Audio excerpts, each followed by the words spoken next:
I've got a quick announcement before we get the meeting started. If I could have everybody's attention, just a couple quick announcements. And that is, if any of our scholarship applicants have checked in at the scholarship table, it's not the registration, but the scholarship table, please check in now with Cindy in the back. She's right there, she's waving her hand. Any scholarship applicants? Okay. Cindy, you know all the young folks coming in, you can grab them. And then also all our members can pick up a meal in the foyer as you leave the meeting tonight around 7 p.m. rather than driving up. We just thought that would be easier, so we'll have them set out in the foyer as you leave at the front. That should be around 7 o'clock. All right, we'll get this started.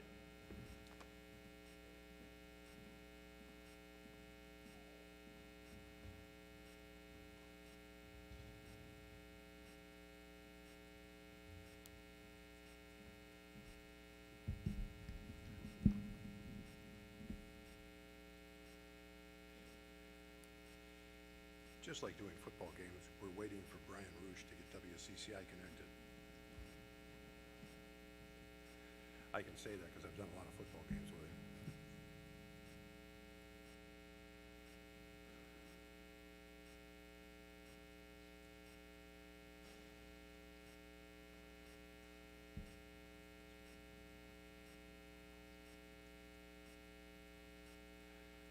I've got to go. First of all, I want to thank everybody who's here this evening. It's really nice to be at a podium and see real faces that are using the same oxygen that I'm using in the same room. And I've shaken a lot of hands. I haven't had a chance to talk to everybody. I was hobbling around because I cut a little bit too much grass today and sprayed weeds. Getting too old to stand up for half a day doing all this stuff, but we did. But anyway, thank you all for being here this evening. I also want to thank those who are on WCCI and joining us this evening, and those that have joined us on the internet. One of the things that we learned during this pandemic that we were all going through was that we had other ways in which to communicate with our members. So on behalf of the Board of Directors and the entire Joe Carroll Energy staff, welcome to the 2021 Joe Carroll Annual Meeting of the Members. We will have a question and answer session towards the end of the meeting. We'll be answering written questions that were submitted during and before the meeting.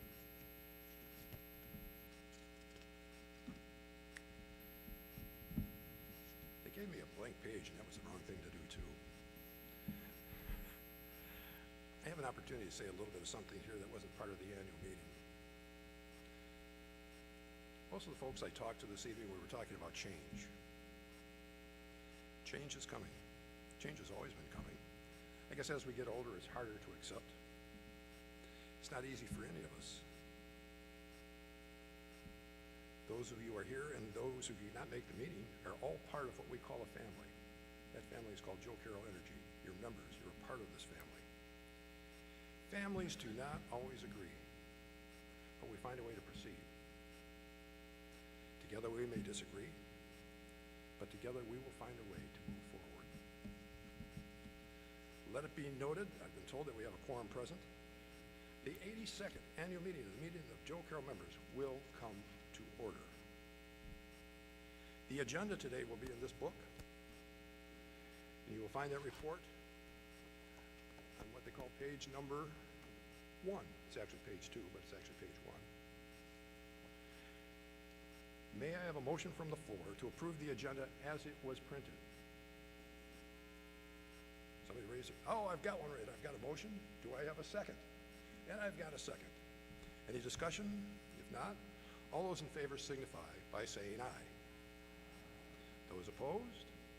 That motion carries. Russ, would you like to lead us into the invocation, please?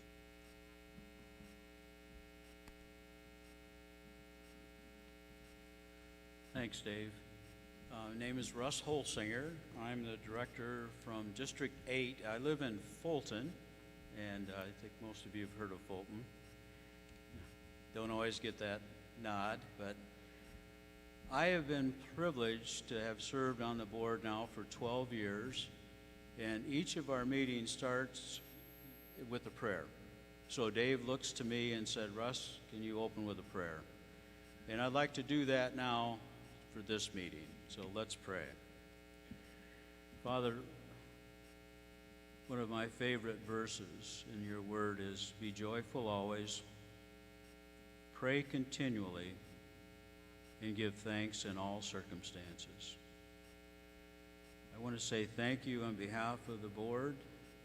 You've given us an opportunity to serve in an important work, and we get to serve and to learn at the same time. I want to say thank you for the challenges, and to say these are challenging times is an understatement, because the challenges make us grow stronger as we depend on you. Father, I just want to say thank you for the team that you've assembled, Joe Carroll. They're so talented, creative, they work so well together. I want to say thank you for the members that we serve. Help us to do it in a way that we can be a blessing to them. I want to say thank you for the vaccine. I'm so grateful to be here in person today.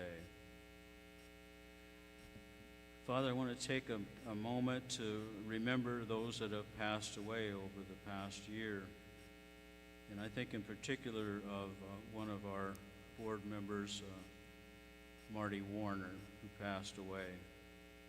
But I'd like to take just a moment of silence when each of us can remember those that have passed. And I'd like to do that now.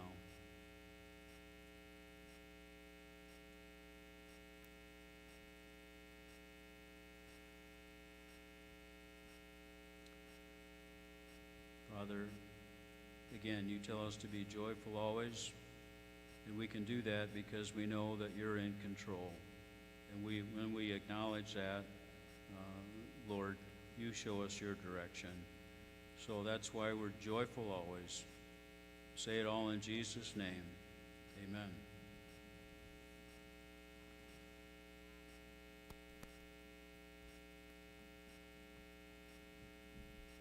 Thank you, Russ. You can go down and join the other directors now. Would you like to stand and join me in the Pledge of Allegiance, please? I believe the flag is over here. I'll wait for Russell to get down there.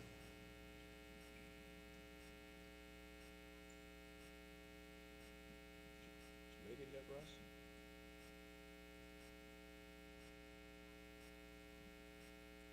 Pledge of Allegiance, Russ. I pledge allegiance to the flag of the United States of America, with the republic for which it stands, one nation, under God, indivisible, with liberty and justice for all. Now I'd like to introduce the Board of Directors and have them stand up as I call their names. Joe Mattingly, District Number 2, from Scales Mound. Marcy Stanger, our Secretary, District 3 from Apple River. Dan Tyndall from rural Galena, District 4. Pat Smith, District 5 from Galena. Tom Lundy, District 6, Savannah.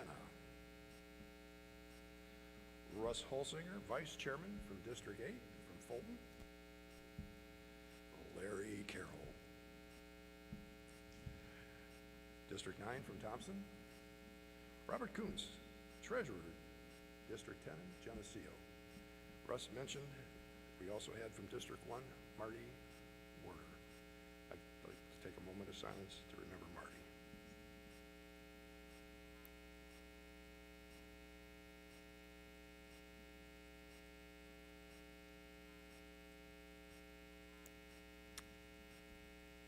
And I'm Dave Senn, District Number 7. I'm from Mount Carroll, and I am your chairman. I'd also like to introduce Mike Casper, President and CEO. Terry Kirk, our outside general counsel. Any former directors, please stand and be recognized. I know there's 2 here because I saw them.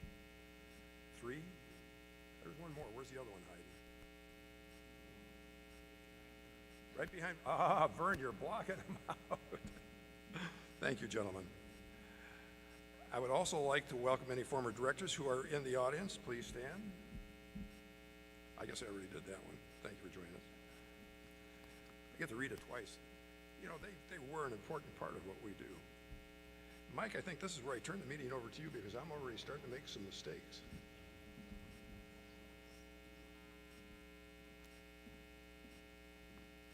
We always roll with it, Dave.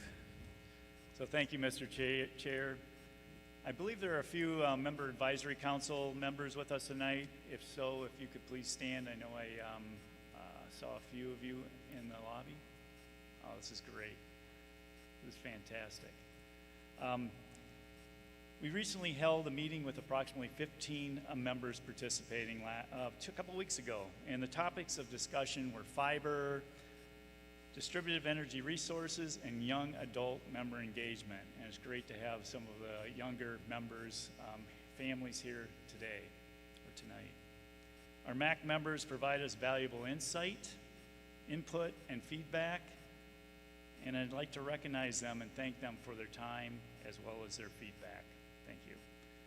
If you're interested in becoming a member, I know we had a MAC table outside, Member Advisory Council table, and you can complete an application online, which can be found on our website, or you can call our offices and we can assist.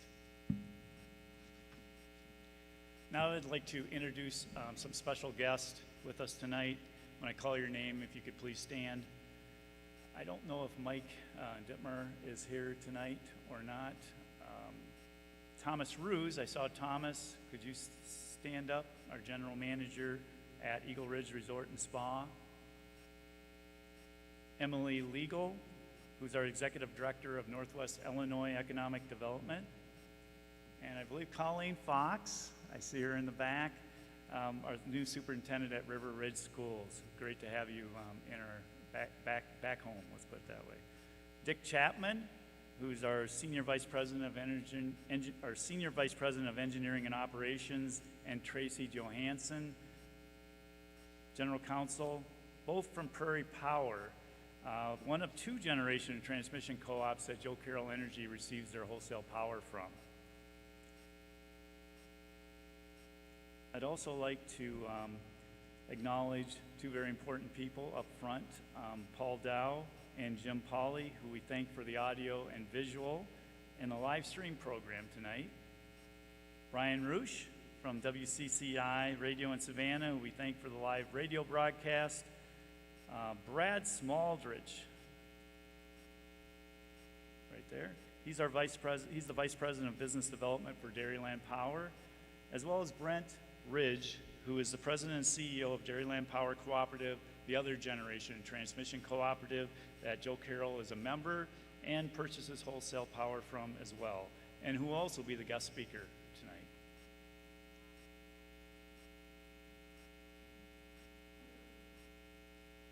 Next, I'd like to give a warm welcome to all of our former employees who have joined us tonight. If you could please stand.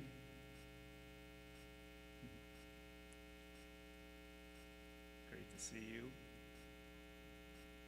I'd also like to recognize our current Joe Carroll members, team members who are with us tonight. They're primarily in the back. You've seen all of them in their blue shirts, and they might be even assisting elsewhere. But we have a great team, as Dave mentioned, and Russ in his prayer, and we work so well together. And a big thank you for your commitment and dedication to serving our members safely as well as efficiently.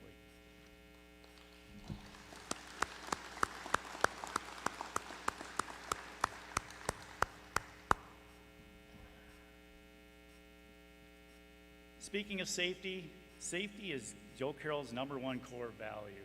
We consistently promote a culture of safety for the protection of our employees, our members, and the communities that we live.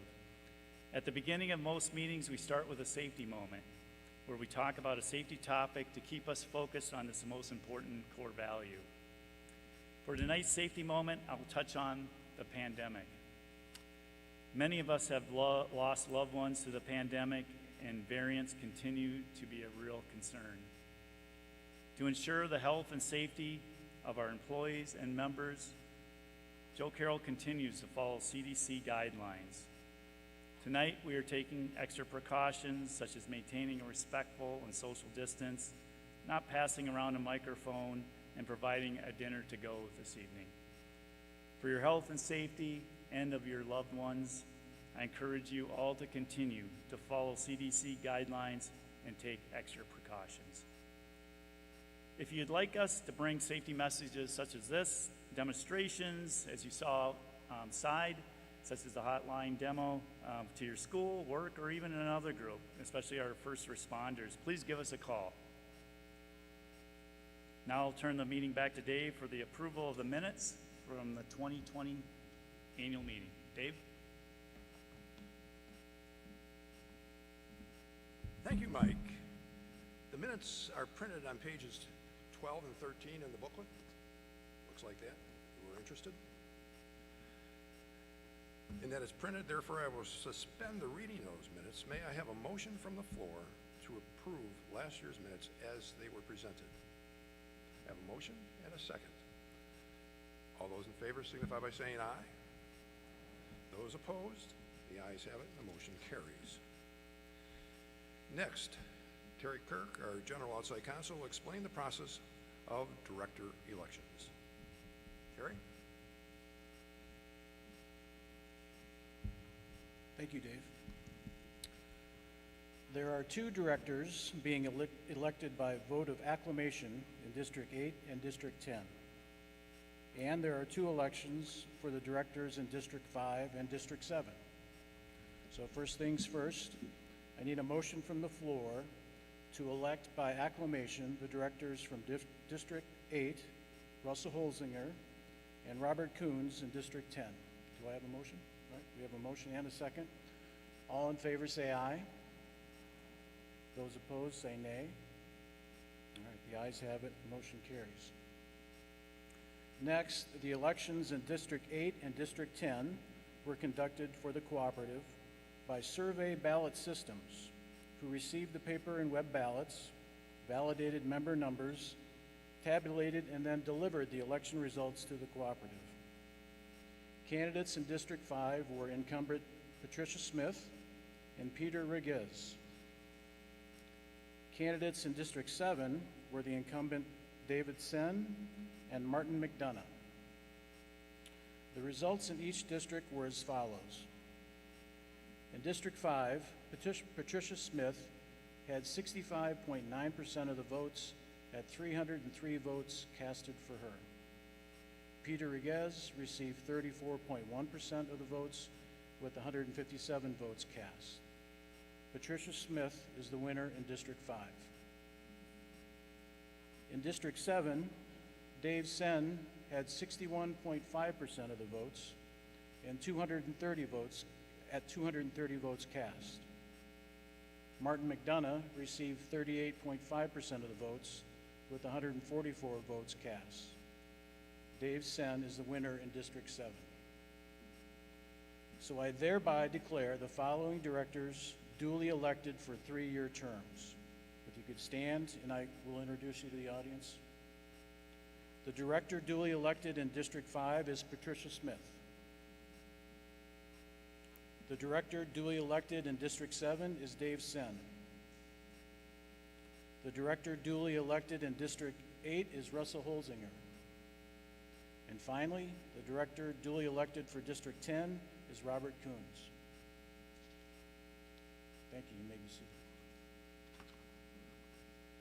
The next item on the agenda is consideration of bylaw amendments. This year, there are no amendments to present, so I'll turn the meeting back over to Dave.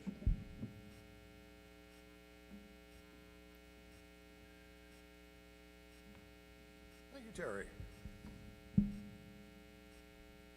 We have often talked about what happened some 82 years ago when this co-op was established. I believe that the years 2021 will be mentioned for many years to come. The loss of friends and neighbors, Zoom meetings. The awareness of better connectivity was and is needed to ensure the future for generations to come. Yes, COVID closed many doors, and yet it gave us opportunities to learn and to improve. As your cooperative, our goal is to be a part of the community for another 80 years. The endeavor will provide many challenges from a world that sees new change every day and a future that is yet to be defined. Yet to be defined. What will the source of energy be? It appears it will not be fossil fuel.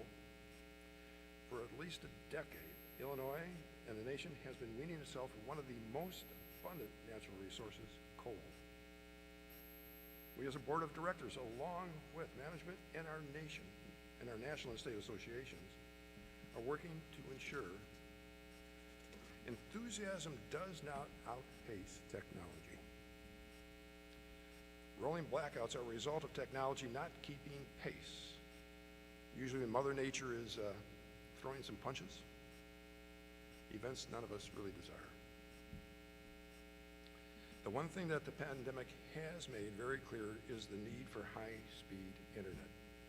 Joe Carroll Energy in Sand Prairie, with the use of grants, is doing everything we can to bring this to fruition. Economic development will depend on this resource, which in turn will aid to bring people and jobs to an area in dire need of both. We continue to expand our fiber to homes and to businesses. The response has been very positive, and we are seeing families move into areas where the installation has been completed. Roadblocks seem to be everywhere, but we view roadblocks as opportunities to find reliable utility solutions for our members and communities safely, efficiently, and responsibly. Together with you, our members, we will find solutions that align with the goals for the future. At times we may need your help to communicate to those officials in various places such as Washington, D.C. and Springfield. Together we can power through whatever the future holds.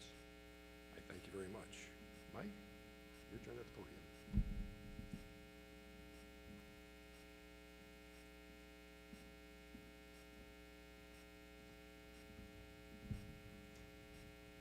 Thank you, Dave.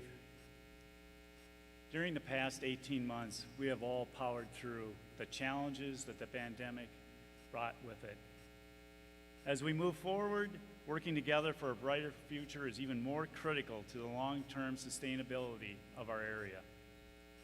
Our region is blessed with beauty and recreational opportunities that attract visitors and additional residents, as well as commercial and industrial businesses.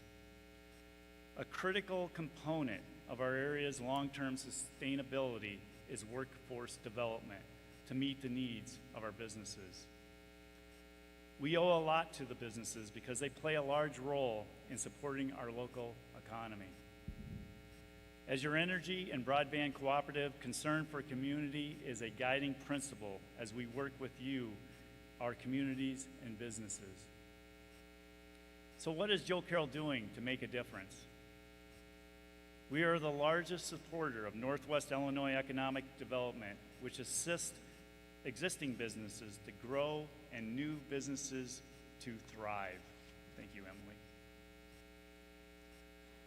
We're building out high-speed fiber as efficiently and economically as possible by utilizing grant money to accelerate the build-out to areas that might otherwise never have access. Besides the millions of dollars awarded to Joe Carroll to build out fiber, we continue to apply for additional funding. A survey showed that 70% of you desire high-speed fiber internet service.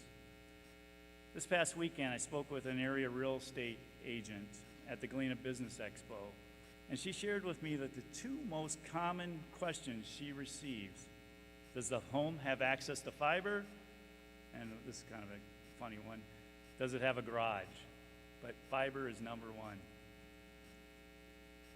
Having access to high-speed fiber internet service only makes our beautiful corner of the world more attractive to visitors and others seeking to move to rural America.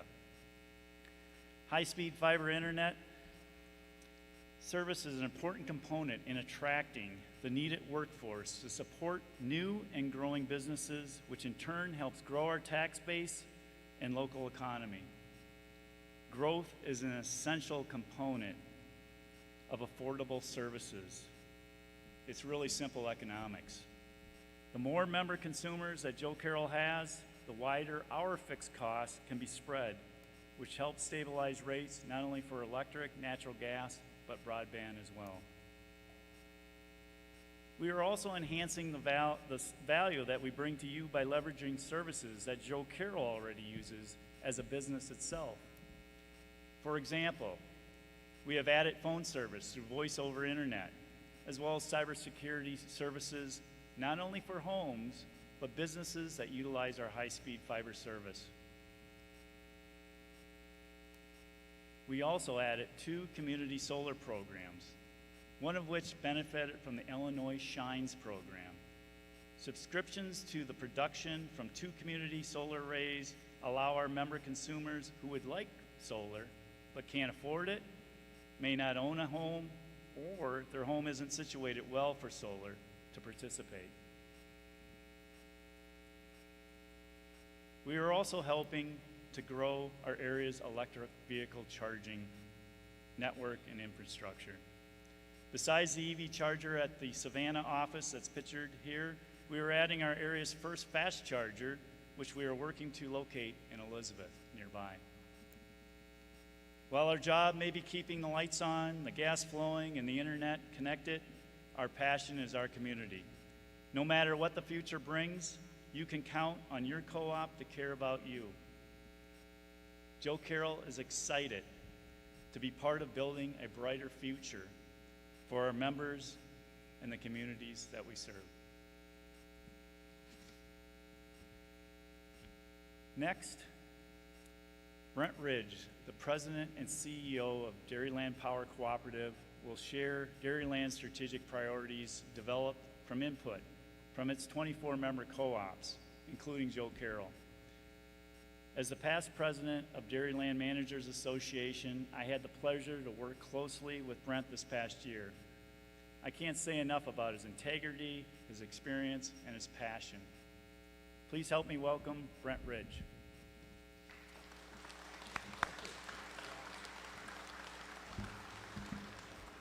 Well, good evening. It is a pleasure to be here tonight, and I want to thank Mike Casper, Dave, and the entire board for this invite tonight. Joe Mattingly, specifically, for his leadership he provides to the Dairyland Power Board. And when you think about why am I here, I'm here because I work for you.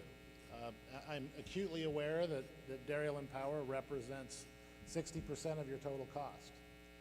And that's very important to me. When I look around the room, I see folks that I work for, and I understand that without your support and just to be very direct, the bills you pay every month, Dairyland Power would not exist. So I appreciate your support. I appreciate working with Mike. As he said, got a chance to work with Mike very closely in my first 12 months. And I'll tell you, with Mike, your board, the Joe Carroll staff, you have a tremendously forward-thinking utility that I think has your best interest at heart and has been a great supporter of Dairyland and looking at our future. And what I'll talk about tonight, if you go to the next slide, talk a little bit about how I got here, a little bit about my family and my background, but tell you a little bit about Dairyland, and I'm sure you know some of that already. But I'll talk about our strategic priorities and I think most importantly, what we're doing to be sustainable into the future and what that future might look like. I'll tell you one thing I know about the future, and we have a strategy, but it's going to be different tomorrow. And so one of the biggest things we do at Dairyland, along with our members, like Joe Carroll, is create a situation where we're nimble and we can react to a changing environment, which for sure is going to change. Next slide. Okay, so for my background, I came from Washington State. This is actually my 13th month. I spent 12 years working in industrial construction after getting a degree in civil engineering, and then for the last 18 years I was a chief financial officer for a consumer-owned utility in Washington State. Across the bottom of the slide is my family. You'll notice the biggest picture is of our dog Bender. I said I work for you, and that's absolutely true, but I think before you, I work for Bender. So that's the most important member of our family. The middle is myself, my wife, and our two sons, Ethan and Gavin. And then a picture of Gavin blowing snow this year. Now, we came from central Washington, which was a desert, and we had winter. It would be, 0 some days, but not minus 21. So this is Gavin blowing snow when it's minus 21 degrees. So it's been an awesome year here in the Midwest, and getting to know the folks in our rural communities have just been a blast. Next slide. So at Dairyland Power Cooperative, we serve utilities in 4 states. You'll see Joe Carroll as our southernmost.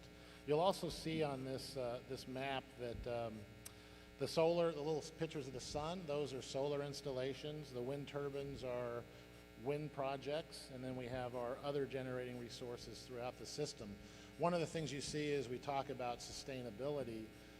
Having a diverse portfolio is critically important as we try to decarbonize our energy footprint, which is your energy footprint. And there's data on this slide that I won't cover in detail, but just recognize you're one of 24 member co-ops, and you're the reason we exist. Next slide. I'll spend just a minute on our mission and vision, and you'll see in the mission and vision, if there's a focus, the focus is membership. We don't exist without you. We also focus on our cooperative principles, and they are always at front of mind for us, top of mind for us, are the first things we think about, and it's why we do business every day, and it's also the way we do business every day are the cooperative principles. Then if you look at our core values, they form an acronym RAISE. The first one on there is relationships.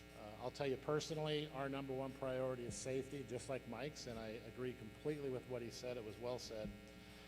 Relationships are important as well, and those are the relationship with our members, our partners, our generators, the MISO, the system operator in the Midwest. So again, one of the things I focus on is safety, of course, but it comes with relationships, integrity, and seeking excellence. Next page. This is a list of the strategic focus areas provided to me by our board, and so these are our 6 areas that we focus on: safety, of course, the cooperative principles. People first. When somebody asks me what business I'm in, I don't say I'm in the utility business. I say I'm in the people business, because there's nothing I can accomplish, there's nothing our team can accomplish without the people that work so hard every day to keep the lights on 24/7.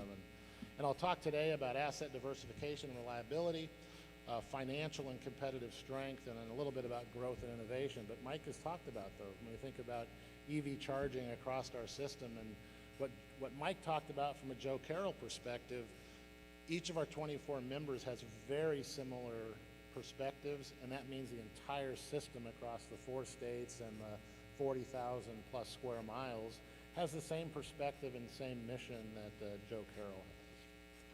So those are the priorities for Dairyland. There's one goal for me as the CEO, and one thing I appreciate about our board is when we left strategic planning 12 months ago, I'd only been CEO for a month. I walked out of strategic planning knowing just exactly what my goal was, what the measurements were, and what the direction was from a policy and strategic perspective. And that goal is sustainability. And you can see on the slide, in a nutshell, it says we're going to be around a long time. And how are we going to be around a long time? If you go to the next slide, it's first maintaining safe, reliable, and predictable delivery of electricity. This is about investment in our resources, our people, and our plants, and our transmission system. The next part is competitive pricing. One of the most important things we can do from a member perspective is keep our rates flat or declining. And one of the things we've pivoted on over the last 12 months is we've made a commitment to our board and our members that as long as we can do it, and inflation will put upward pressure, we're going to drive for flat to declining rates for the next several years. And I'm proud of the team back in La Crosse, Wisconsin, that was able to look at our long-range plan. And I think typically we were looking to have no more than a 2% increase in rates. If we look out to the next 3 rates, we have flat to declining rates over the next 3 years. And so we'll continue to drive those rates down, be more competitive, but do it in a way that doesn't affect the safe, reliable operation of the utility. The third thing to think about is what we're doing for the environment. Think about it from a community purpose perspective and the cooperative principles. We're going to methodically lower our carbon footprint, and we're going to do it in a way that doesn't impact the safe, reliable delivery of electricity. And I'll talk a bit more about how we're going to do that in the next slides. And I talked previously, we're in the people business, so when you think about sustainability, it's about assets that run when you need them, transmission that delivers when you need it, people that are ready and engaged and do their work safely and do it right the first time in a competitive way that absolutely takes into account the environmental impacts of our business. Next slide.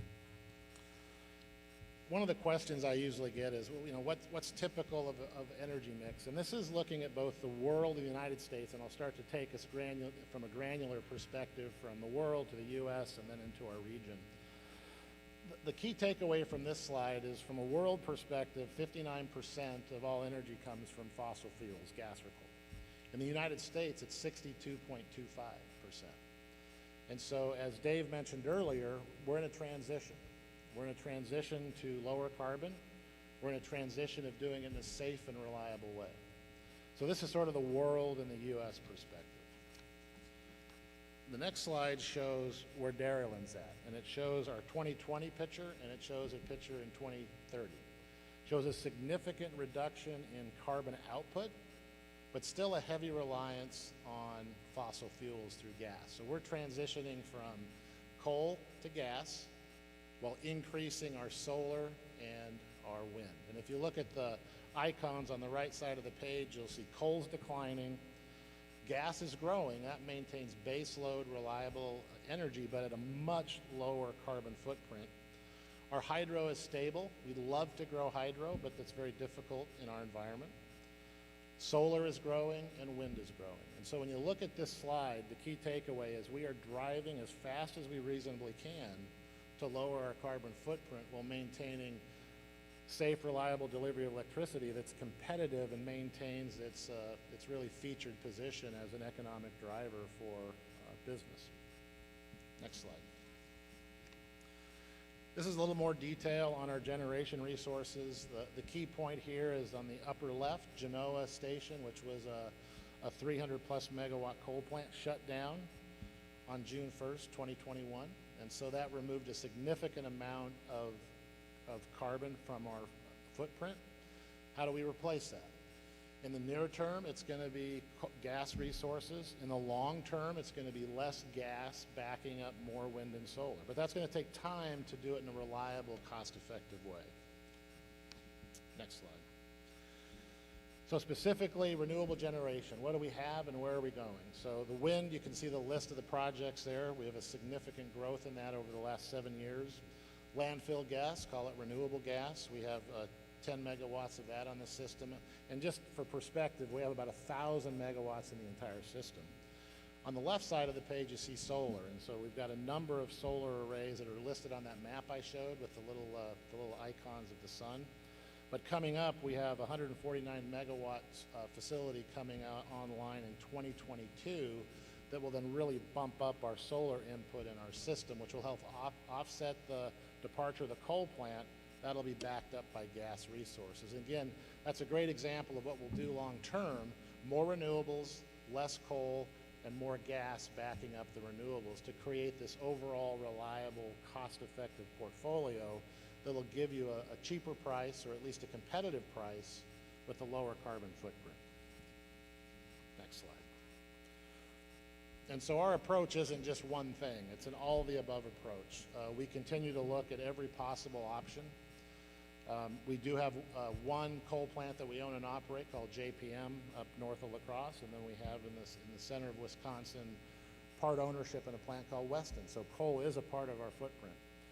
And I will tell you, I was awfully happy to have that in February.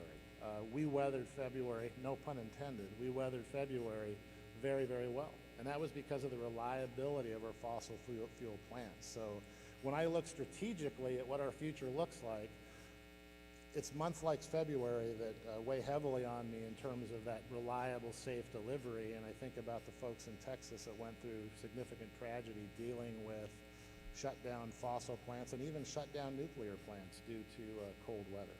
But our approach is all the above. We're looking at nuclear, very expensive, may not be a likely near-term solution, but depending on where we go with carbon pricing, carbon taxation, that can change the monetary structure that we look at. But we take an all-the-above approach to decarbonization. So I mentioned February. I want to talk a little bit about what exactly happened and what it looked like. This slide's a big picture, and I think the key takeaway from here is if you look at the lower green part of the slide, in MISO, which is our area here in the Midwest, there's 22,000 megawatts of installed wind. During this 3-day very cold period, at its peak, there was only 12,000 megawatts of wind, and it dropped all the way down to 1,800 megawatts. That's in a system that needs 102,000 megawatts. So just to put that in perspective, 102,000 megawatts is the output equal to every nuclear plant in the United States, all 99. So that's what we needed in the Midwest to keep the lights on. And then wind, which we own a lot of wind and we buy a lot of wind wasn't there, so what do we back that up with? If you go to the next slide, I'll show you. And this is a comparison of 2 days. On the right is a fair weather day that shows 24% and 33% from coal. So 57% from fossil fuels. That's a typical moderate day in the Midwest. If you look at the left-hand side, this was the actual data from an extreme weather day when the low is minus 19 and the high was 3 degrees. You see 77% of our energy came from fossil fuels. Now my vision of the future is that 77 continues to go down progressively in a sustainable way. But I also look back and I want to make sure I'm completely transparent with the information on what happened on a day that was extremely cold, where we would have been without those fossil fuel resources. And I'm not standing up here to be a proponent that coal and gas need to be a solution for long term. But I am a proponent for safe, reliable delivery. I'm a proponent of 24/7 electricity. And as we sit today, as we look at what we can accomplish together, it's going to involve fossil fuel for the near term. And Dairyland's committed to doing it with a smaller carbon footprint or a lower carbon footprint. And so our mission is safe and sustainable. It's clear to us that investment in the energy sector is going to trend heavily to renewables, and we're doing that as well. But we need to reinforce our existing resources to provide electricity 24/7. When we need a gas plant to go on in the middle of February, we need it to go on, and that requires some investment. And I gotta say, our board of directors and membership have been incredibly supportive in the investments we need to make in the system for reliability, and I'm just incredibly excited about the future.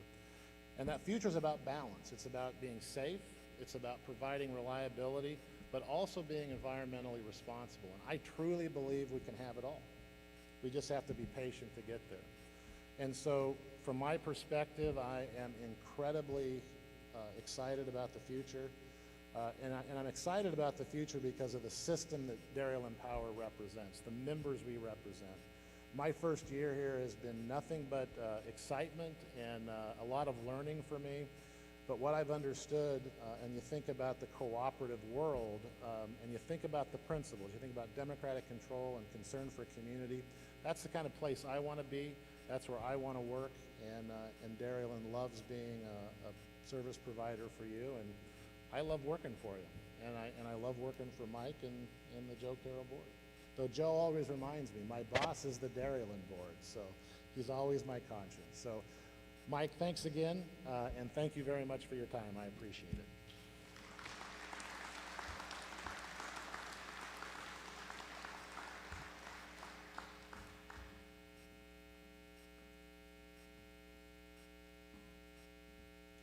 Thank you, Brent.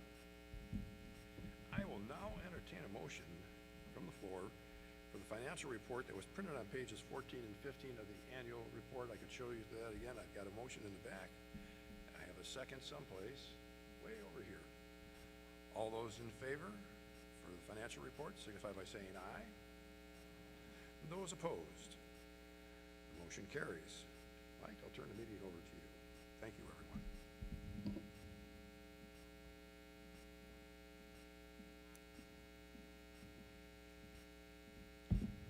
Thank you, Dave.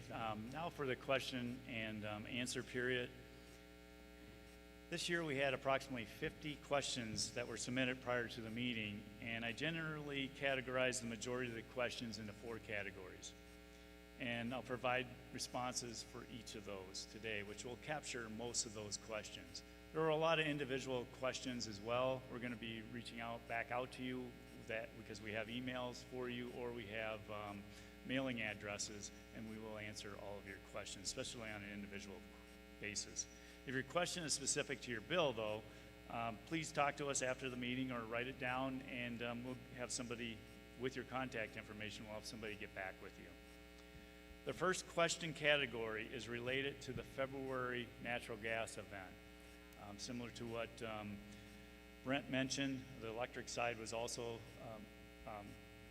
affected dramatically, especially in the Texas area, but we were affected here in the Midwest as well. So will there be a refund? This is primarily for our natural gas members. And what are the Federal Energy Regulatory Commission and Joe Carroll doing to reduce the likelihood of a reoccurring event?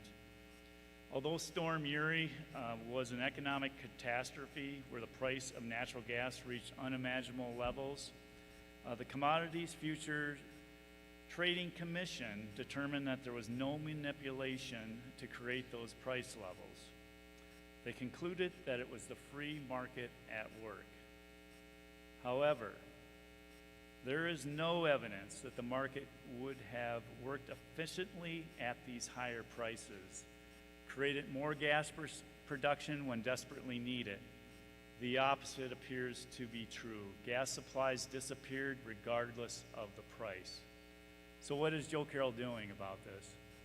We are continuing to work closely with the Illinois Public Energy Agency, which I had a call with today, earlier, and the American Public Gas Association, which I met with last week along with 2 of our directors, to continue to pressure the Federal Energy Regulatory Commission and our legislators to put measures in place to mitigate future events from occurring.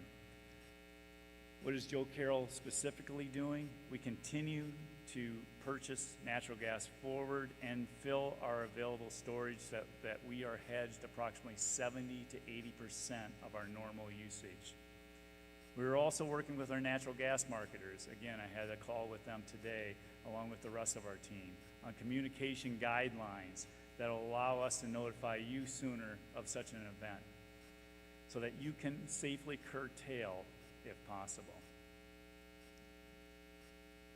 The next category of question is regarding fiber. So what are the questions I usually get? What's the status and when am I going to get it? We are working diligently to get fiber to everyone who wants it, just like rural electric in the middle of last century. I know my grandparents, I think it took about 7 years before they got rural electric in Council Hill. What we are doing is we are focused on obtaining funding to accelerate the build-out while developing a creative and least cost plan to connect as many of you as soon as possible. I want to emphasize that again. We're developing a creative and least cost plan to connect many of you as possible. We can't just jump here. We can't just jump there. We have to create a connectivity that makes sense and that is the best value for our membership. Unfortunately, the build-out won't happen overnight. If you haven't already, though, please go to connectsp.com and express your interest. And if your area is in sign-up phase, please sign up. Completed sign-ups help us determine which fiber neighborhoods we will build next. The next category, which we were discussing earlier, especially that Brent discussed or brought up, was rates for electric, natural gas, and broadband. What is Joe Carroll doing to stabilize rates? As Brent discussed, we are working closely with our wholesale power suppliers who are represented here both both represented here tonight with Prairie Power as well as Dairyland Power, to maintain stable rates, which is, like Brent mentioned, 60 to 65% of your overall costs. So Joe Carroll has financial obligations through long-term contracts with our wholesale providers to protect our members from market disruptions, as Brent mentioned, and long-term stable energy rates are our goal in meeting our members' future needs. What we are doing specifically on the distribution side to maintain fair and equitable rates between rate classes, we use a third-party consultant to assess the cost of service for the Joe Carroll Energy electric service territory. Fixed and demand charges cover expenses such as power lines, transformers, trucks, labor, and the expenses the cooperative incurs, ensuring energy is available when you need it, no matter how much energy you use. Compared to other rural electric cooperatives that serve rural areas in Illinois, Joe Carroll's combined facility and member service charges for our single-phase members, which are primarily residential, are the 7th lowest of 25 other rural cooperatives in the state. Like many other rural electric distribution cooperatives, Joe Carroll provides electricity less than 20,000 members. That was a question from several of you. Covering more than 2,500 miles of distribution lines, compared with ComEd, who serves millions of accounts that they can spread their costs over. The last category of question is, what is Joe Carroll doing to improve the environment? A very important question. And as Brent shared with you earlier, we are working closely with our generation and transmission cooperatives toward a sustainable future. Locally, I want to give a shout out to John Scott in the back. Our energy detective has assisted our energy conscious members to reduce energy usage through incentives, assessments, and audits. I think we're giving a free audit out actually tonight as a prize. You should be proud that you are lower consumers of energy compared with others in the state. That's hats off to all of you in this room, whether it's through solar energy, putting on your home, or if it's just reducing your energy usage and being conscientious about it. We're also working closely with you and contractors with the interconnection of solar. Joe Carroll's electric service territory has one of, if not the highest percentage of solar generation in the state for our size. With your help, we aggressively sought to be included in the Illinois Shines program, which provides sufficient incentives to develop 2 additional community solar programs that I mentioned earlier that did not cross-subsidize other members who chose not to have solar. Joe Carroll also has been and continues to upgrade our distribution system to handle the potential increased load from electric vehicle chargers, for example. Joe Carroll Energy is partnering with other Midwest electric co-ops in developing an electric vehicle charging network, including options for home charging. This year, we are completing a review of our new wholesale power supply rate, as Brent mentioned, and will consider time of use rates that will incentivize charging vehicles during off-peak hours, as well as home usage, not just electric vehicle charging. So what that means is power is cheaper at night when everybody's sleeping. So let's provide a more reasonable, cheaper rate for our members if they choose to use the energy during the evening or nighttime hours. I want to continue to go on. This is good. I know there were some other questions that people wrote down, and what we'll do is, if you could, we're running out of time. I want you all to get out of here safe tonight. If you could write down your information, and we can get back to you, similar to the other questions that we were unable to respond to this evening. So at this point, I'll now turn the meeting back over to Dave for any unfinished business. Thank you.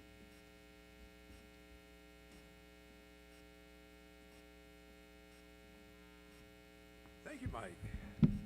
The chair is unaware of any unfinished business. And there has been no new business brought to me prior to the meeting of the annual meeting. There being no additional new business, I declare the 82nd Annual Meeting of the Joe Carroll Energy Meeting of the Members adjourned. However, before we leave to pick up our dinners, we would like to take a few moments to award some director scholarships and some prizes. Mike, would you like to come back up?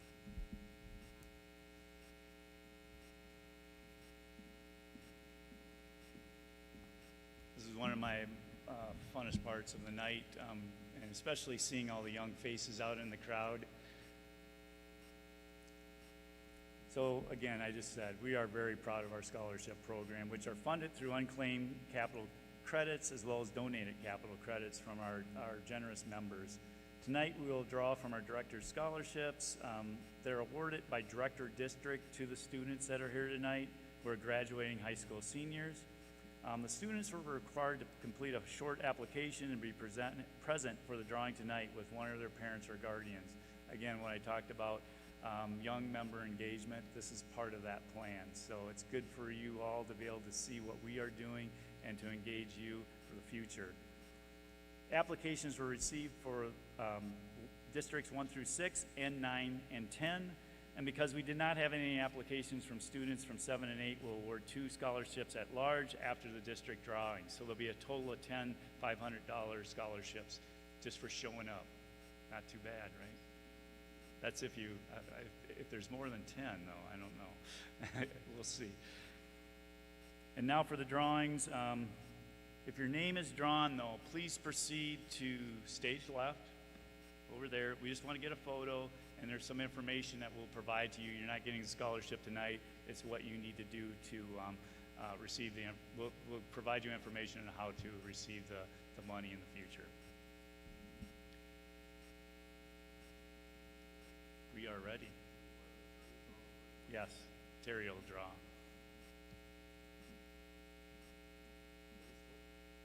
So this is District 1, William Kiefer. So not too bad.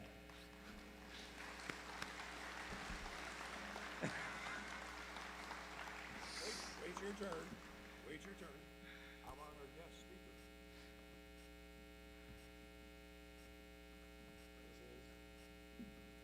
District 2, Caitlin Kilgore. Caitlin.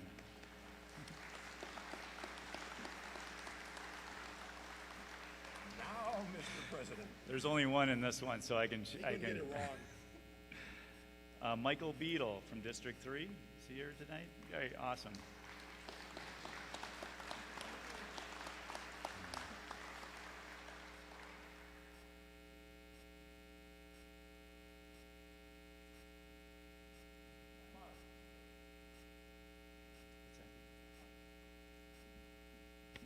Next, Ethan Soppy. Ethan.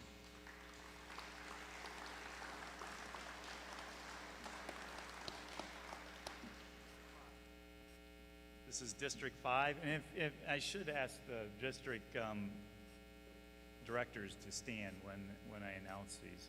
I guess I'm 1 through, okay. Ryan Holland, District 5. Pat?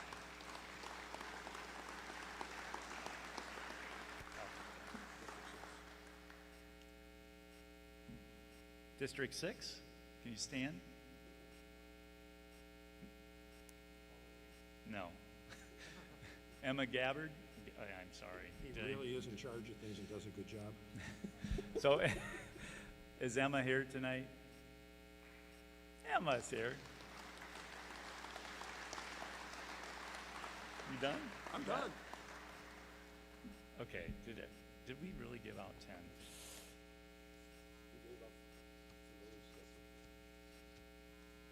Okay, so there were 6 here tonight? Okay. So all the students that did attend, go ahead. There were 7? Okay. Yes, I see one.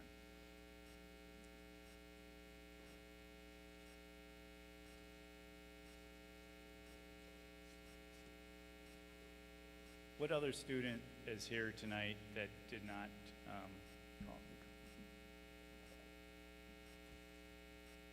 Amanda Sote. There's Amanda.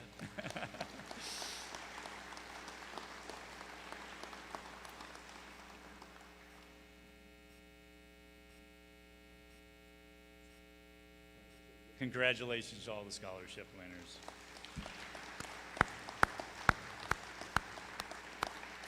So please watch out watch for information for our 2022 scholarship program later this year on our website and in co-op publications. Thank you for the parents and the members who brought their children or graduating seniors tonight. Appreciate it very much.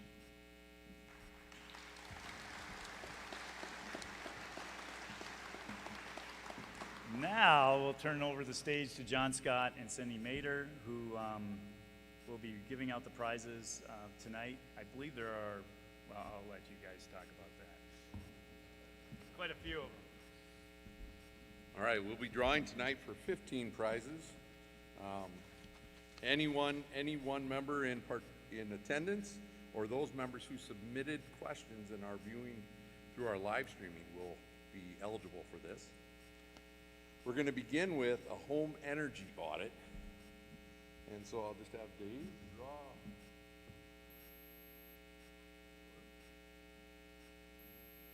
And so Gerald and Marge Arnold. All right. So they got the audit.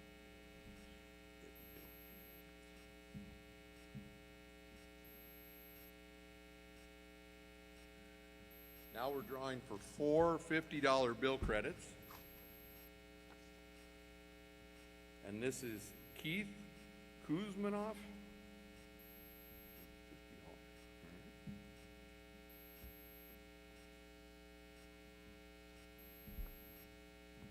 The second one goes to Clyde and Levon Eden. Very good. There you go. All right. Third one is Larry Burlage. Burlog. Very good. There you go. This will be the last $50 one.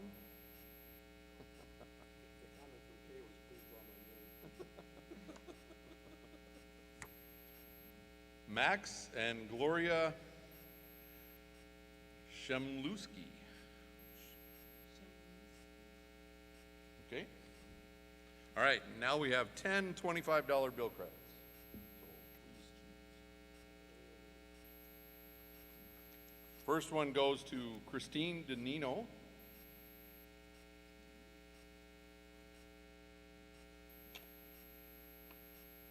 The second one is to Jim Kelly.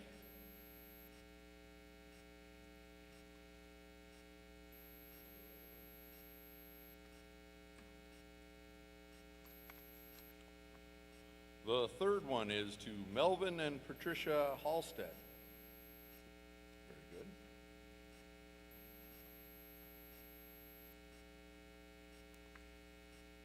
Next is Diane Gallagher.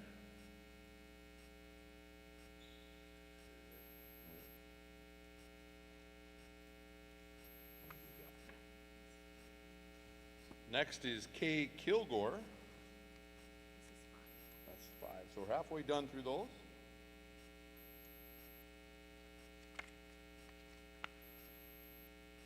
Robert and Mary Sote. Very good.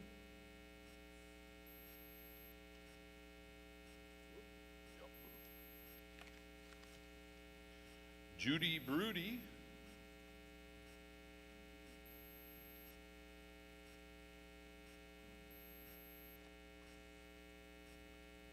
Kay and Caitlin Kilgore.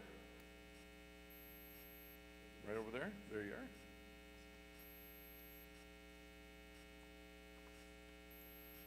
Bob Thorsness. And I think this is the last one. And the last one. All right. Is Kay Burlock.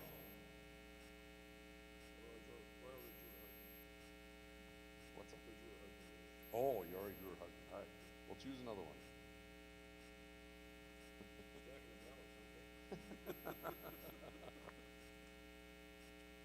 Elizabeth Hartman. Very good. There you are. You're done.